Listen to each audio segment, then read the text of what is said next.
What we've got here is... I just saw this movie. Welcome to your favorite uncut, uncensored, spoiler-filled podcast. I'm your host, Matt Brando. I just saw War for the Planet of the Apes. I actually saw this last Wednesday. The embargo lifted today, and I really enjoyed this film. I read an article in May after Alien Covenant's release about the film, where a critic explained why he reads spoilers prior to going into seeing and then reviewing a film. He said he does so because if he already knows nearly all the story, he can react how it's executed and also concentrate on other aspects of the film, whether it be technical or what have you. That's a fair point. However, I would counter and say just see the movie twice. I, for one, like not knowing a damn thing going into the theater, especially for films I really want to see. And when you see it on the big screen for the first time, you go, wow. And it really blows you away. When I saw The Dark Knight Rises opening night IMAX, and Miranda said, Talia, I went, yes. Like a little, whispered, excited voice to myself. And a little bit, out loud, but it wasn't like loud enough, to affect the people around me. No one else did that. So I assume maybe a shit ton of people already knew this. I mean, I assumed it was going to be Talia, but I didn't know 100% for sure. I did not see the sneak set pics of her online outside the Pittsburgh Art Museum or wherever that scene was filmed at, of her walking into the building in costume. I, for one, did not see those photos before seeing the movie on the big screen. I only saw Tom Hardy in costume give away an iPad to a lucky extra seated in Heinz Field. And then winning on the iPad is, we love you, Tom! So, whatever you choose to see or not see early will give you expectations or no expectations for the piece of work you're about to witness. And it can have a positive or negative effect on your viewing experience. I saw Covenant with not one still scene, no trailers watched, and I loved it for what it was rather than hated it for what it wasn't. And for War of the Planet of the Apes, I feel like the marketing was just a hair like Covenant's, so this is my review for War of the Planet of the Apes. The opening credits were awesome. It reminded me of Alien 3. Gotta love how Fox sometimes lets directors or auteurs mess with their traditional epic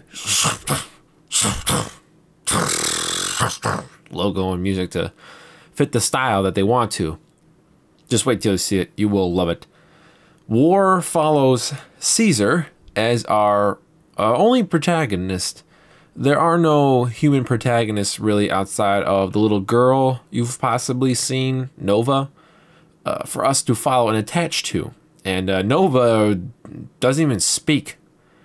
However, she does a great job of being, a cute, innocent little girl, and has one impactful moment directly and one moment that's indirectly impactful. Not as much as the previous films with the human good guys trying to fight the good fight coincide with the apes. So I'll get into that in here in a minute. Just want to praise the actors here. Andy Serkis, incredible once again. This guy is the most underrated talent in Hollywood, and what a fantastic actor. Everyone marvels over like the facial expressions. The thing I really concentrate on for him is the vocal. I feel like for me, that really makes the role, in my opinion. Priceless! Woody Harrelson, phenomenal. I think my assumption that he's channeling Marlon Brando in Apocalypse Now was solidified by a spray-painted graffiti that read Ape Apocalypse Now in the tunnels underneath the concentration camp. If I had a small flaw, it would be that his character, Woody Harrelson's character, was a bit of a rehash of Gary Oldman's from the previous film. Harrelson hated the apes because he lost his son in a different way than Oldman did, but still, he lost family and puts false blame on the apes. It's false because the apes aren't responsible, really, for the virus and corresponding shit that went down. It was kind of humanity's fault. Humans did it to themselves. But Harrelson is very odd, hypnotic, off the rails, and unpredictable. Traits that Colonel Kurtz shared in Apocalypse Now. Harrison nails the role per usual, and I don't think that guy ever gives a bad performance. Even in the shit movies like 2012, he does a great job. He played a crazy conspiracy guy, and what did he do? He executed it.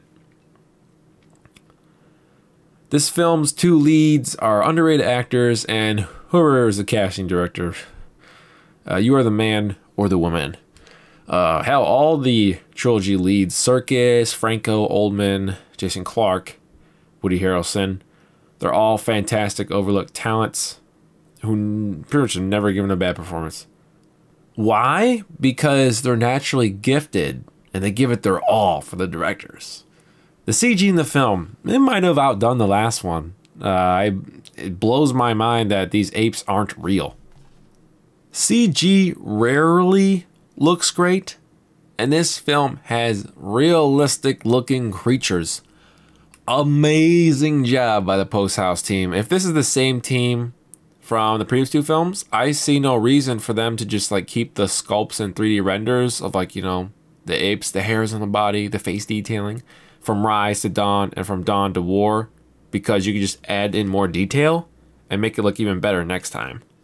Let alone you get paid more money to do it and it takes less time because you're about 80% there, 90% there anyways, and you just continue to refine yourself. So next thing is something that I wasn't really expecting. I know, if you notice, I just said concentration camps when I was talking about Woody Harrelson. This film is dark. Dark. The whole second act is pretty much apes in concentration camps and the torture scenes that go along with it. There are so many moments and a ridiculous amount of tension in this film. It's a good thing, because I don't think I've experienced as much since, say, films from the 70s or 80s, say, The Thing. But it could be bad if you're maybe terrified of tension scenes. This film has a shit ton of them in the first act. Even the first shot that relays into the first scene, all tense. It's nuts. This film isn't just tense, but slow-paced as well. Don't expect the fairly moderate pace we've had for the last two. I think this one is even slower than those previous installments. And the usage of the word war in the title may be a little misleading. If anything, the war in the title is to represent repercussions of war, aftermaths, or pre-combat of battle, rather than literal battle, literal representation of war. Because there's only really one sequence in the beginning of action and one totally at the end in the climax that's truly action-packed.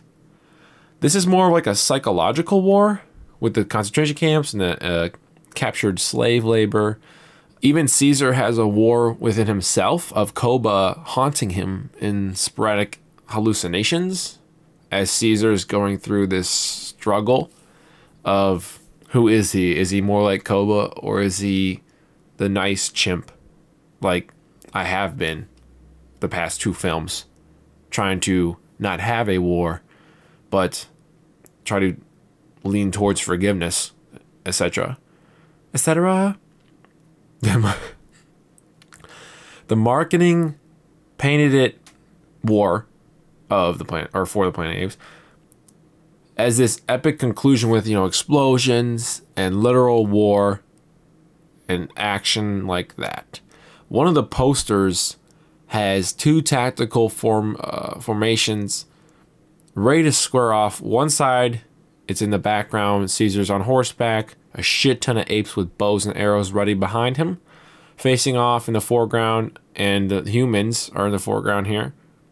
Facing off in the foreground against a shit ton of humans with guns pointed towards them, and it's all in the snow terrain. That scene never takes place in the film. Then again, I guess Fox maybe a little bit misdirected the marketing for maybe Dawn of the Planet of the Apes, because Caesar's on this horseback. There's an image. I don't know if it's a poster.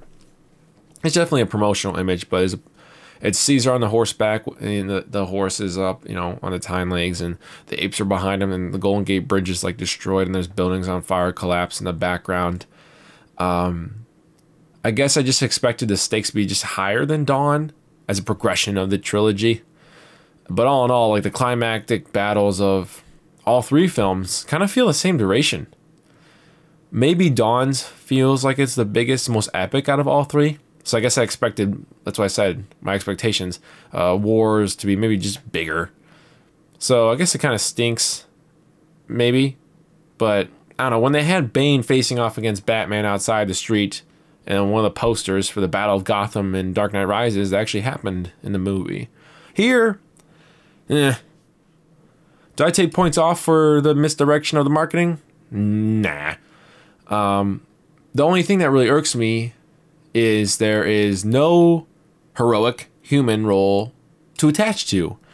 There's no James Franco character. There's no Jason Clarke character. So it's only like the apes and the concentration camps. All the humans except that little girl, which hate the apes. Even one's soldiers saved by the apes in the first act of the film. I mean, this movie is fantastic, but man, it's a tough watch. It reminded me of something like Requiem for a Dream or Schindler's List. Those films, they're excellent, but they're so hard to get through. And maybe they're a film you only see like once and you don't want to watch again, or you watch like every 5 or 6 years. It's just so tough to assess this. But the way that the humans died in this film, ooh, it is just perfect. It ties all into the themes of the trilogy I've been alluding to, or even hit on the nose the whole time. And it's just brilliant, great writing. The film is grounded in reality, much like the original masterpiece from 1968, and makes it appear even more real. Like, you're not watching a film, you're experiencing a possible life scenario. And I think that's why these films have done so well for both critics and audiences alike. And that's why, you know, films like the Dark Knight trilogy have viewed as the same. We can relate the theme and the message of the Apes franchise, the films we're seeing from them, to our real life situation. We need to take care of our planet, not be too prideful or we'll fall, need to take responsibility for our actions, that type of thing. Those are the themes I took away from this film and this prequel trilogy.